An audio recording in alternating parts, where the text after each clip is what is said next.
justice protège les pédophiles. Monsieur Jack Lang, nu, une petite fille avec son sexe dans la bouche. Et un gosse a été trouvé mort, sodomisé, la tête dans un seau de merde. C'est une pétition publiée dans Le Monde et Libération en 1977 défendant le droit d'avoir en tant qu'adulte des relations sexuelles avec des enfants. Jack Lang signe cette pétition.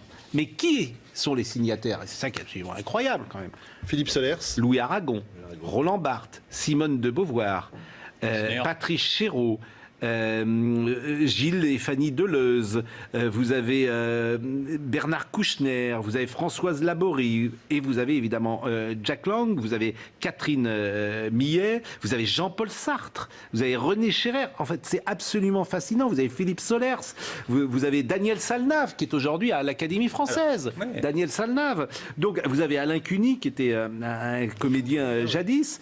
Donc, en fait, c'est sidérant. André Glucksmann, c'est sidérant de voir les gens, je le dis, on est en 77, qui défendent l'idée qu'en tant qu'adulte, on peut avoir des relations sexuelles avec les enfants. Et moi, ce que je déplore, c'est que les signataires de l'époque n'ont pas, au milieu des années 80, dit on a fait une connerie. Jamais. Et donc, il a fallu qu'on les pousse dans leur retranchement. Et écoutons l'échange avec Sonia Mabrouk.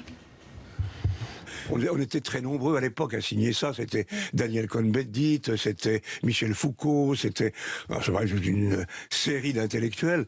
C'était l'après 68, oui. Et nous étions portés par une sorte de vision libertaire, fautive. Parce que c'était une revendication libertaire ou plutôt un appel à décriminaliser les rapports sexuels avec les enfants? Je n'ai plus la mémoire exacte, mais disons qu'en tout cas, cette pétition qui remonte à plus que 40 ans d'ailleurs, 60 ans, je n'en sais rien, était une connerie inacceptable. Peut-être on va rafraîchir la mémoire à nos auditeurs. Voilà ce qui était écrit. La loi française se contredit lorsqu'elle reconnaît une capacité de discernement à un mineur de 13 ou 14 ans qu'elle peut juger et condamner, alors qu'elle lui refuse cette capacité quand il s'agit de sa vie affective et sexuelle. Autrement dit, un enfant peut être consentant quand on lit ça. Je combats et j'ai combattu en permanence l'inceste, la pédophilie, cette violence sexuelle. J'ai été un militant permanent, en particulier des violences faites aux femmes, j'ai écrit des livres, Demain les femmes, j'ai réclamé que le viol soit considéré comme un crime, donc je n'ai pas à me justifier à l'instant. Mais si non, non. L'affaire des lieux de vie est dans un lieu de vie tenu par des socialistes qui s'appelait le Choral. Et là, des gamins étaient prostitués à des gens comme Jack Lang, et un gosse a été trouvé mort, sodomisé, la tête dans un seau de merde, que l'on m'arrête à la sortie si ça n'est pas vrai. Mais c'est pas une justification, c'est un éclaircissement. Parce que pourquoi on vous retrouve... Je ne vais pas en dire plus. Pourquoi on vous retrouve du côté... Aujourd'hui, nous sommes aujourd'hui, c'est inacceptable et intolérable. Mais pourquoi Je m'appelle Emmanuel Verdun et le 23 mars 2012, j'ai porté plainte avec constitution de partie civile auprès du parquet de Paris contre Jack Lang, François Hollande et Pierre Moscovici pour viol en réunion sur mineur, donc à savoir ma fille Laurine, âgée au moment des faits de 4 ans et demi. Un juge parisien a été saisi de l'affaire, donc depuis le 23 mars 2013, mais à ce jour, on peut dire que tout est fait pour étouffer cette affaire. Alors, je vais apporter une pièce de plus. Je suis depuis un petit moment déjà en possession donc d'une vidéo durant 1 minute 46 et qui date donc du 30 septembre 2000 à 23h45 où on y voit sur cette vidéo donc sur un canapé de salon Monsieur Jack Lang nu, assis, et une petite fille et avec son sexe dans la bouche. Et on y voit aussi Monsieur François Hollande à côté de lui, en caleçon, et jouant avec le sexe donc, de cette petite fille. Donc la scène a été filmée par Dominique Marchais, donc la mère de Laurine, et mon ex-compagne. C'est une scène qui a été filmée sur une péniche à Marais, à Paris, pas très loin de la Tour Eiffel. Et voilà.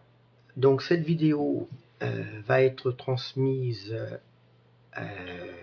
au juge d'instruction lors d'audiences qui sont prévues dans les mois prochains, et notamment au début de l'année prochaine, où il va y avoir une audience en correctionnel, donc à la 17e chambre de Paris, parce que M. Jack Lang avait porté plainte contre moi pour diffamation, et donc dans le cadre de ma défense, j'informerai le juge donc de l'existence de cette vidéo.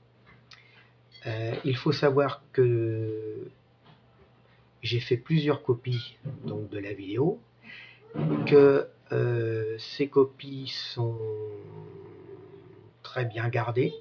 Écoutez, aujourd'hui, nous sommes en lutte les uns et les autres contre l'inceste, les atteintes à la pédophilie, les atteintes aux mineurs. C'est révoltant, et en effet, et il se fait qu'un jour, il y a 50 ans ou 60 ans, nous sommes une cinquantaine d'intellectuels à avoir écrit une connerie.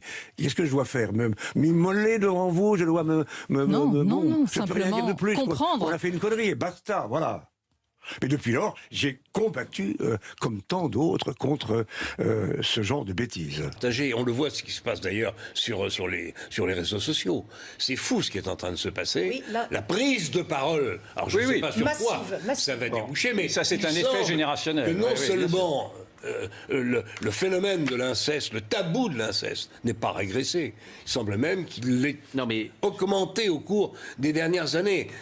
Et s'il n'y a pas ce magnifique livre de Camille Kouchner, le tabou continue. Ben oui. La justice protège les pédophiles. En revenant de chez son père, donc elle va aux toilettes et puis je vois qu'elle a un anus complètement dilaté et avec plein de micro-fissures. Il m'a mis le zizi dans le trou des fesses. Ça faisait très mal. Vous savez, votre mari, il a beaucoup de relations. Ces relations. Ces cercles de franc-maçonnerie auxquels il participait. Et...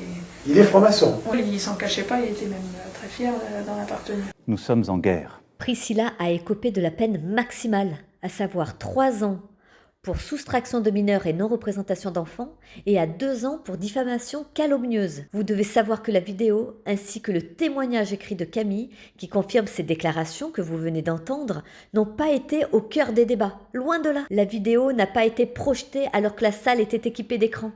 Son courrier a juste été lu à la fin de l'audience dans la plaidoirie de l'avocate.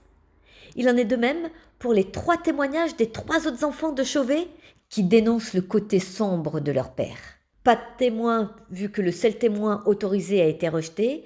L'avocate n'a pas pu finir sa plaidoirie sous prétexte que le tribunal était suffisamment éclairé. Une fois encore, la Cour n'a pas tenu compte de la parole de l'enfant ni respecté les droits de la défense.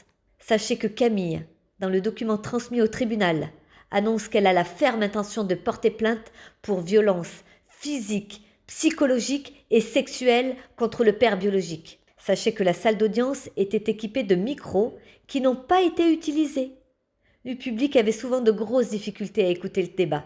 Priscilla Majani a été également condamnée à 15 000 € d'amende pour non-représentation d'enfants et 10 000 € pour dénonciation calomnieuse. Pour finir, sachez que Camille, âgée de 16 ans aujourd'hui, est restée en Suisse et qu'elle refuse de voir son géniteur. De la mine descendez des collines, camarades.